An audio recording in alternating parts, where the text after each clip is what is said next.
In every one of us is a poor person. There's still a poor person inside me. They want that steady paycheck. And there's a rich person.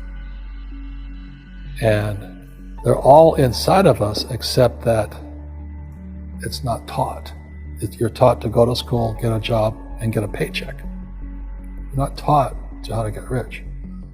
If you read Rich Dad, Poor Dad, my rich dad refused to pay me. He said the paycheck was one of the most damaging things you could take in your life. He says the moment you take a paycheck, you're an employee, and that's the mindset. So my rich dad never paid me. He drove my poor dad, government employee, nuts. You gotta pay people, you gotta pay people. And Rich Dad was not saying that the paycheck was bad. He says you didn't want to be a slave to money. So as an entrepreneur, if Rich Dad folded, I just started another company. I don't need a paycheck. I don't need anybody to take care of me. If my government doesn't like me, I move to another country because they need entrepreneurs there. So the entrepreneur is not so much the business. The entrepreneur is really the mindset and the skill sets and the different set of rules. You see, I don't operate, small business does not operate in the same rules as big business. Entrepreneur is a mindset first, a skill set, and rules. And depending upon whether you're an employee or a small business, the rules are different. The mindsets are different, the skill sets are different. If you could say one thing to somebody who's never been an entrepreneur and they're thinking about making the leap of faith into becoming an entrepreneur, what could you tell them?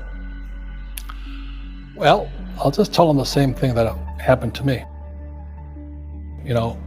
My last paycheck, I still remember it clearly. It was one of the worst and the best days of my life. And I was in Puerto Rico. I was working for Xerox, and my boss gave me my last, it wasn't a paycheck, it was a bonus check. I think it was about $30,000, taxable, it's the only problem with that. So I got this check and I went, holy mackerel. So I was excited, but I was also disturbed. And so this other guy comes up to me, his name was John, and John says to me, he says, you're gonna be back. I said, why? He says, because you're gonna fail. I looked at him and said, look, few expletive words, because that's what he did. He left Xerox, failed, and he came back. And I said, look,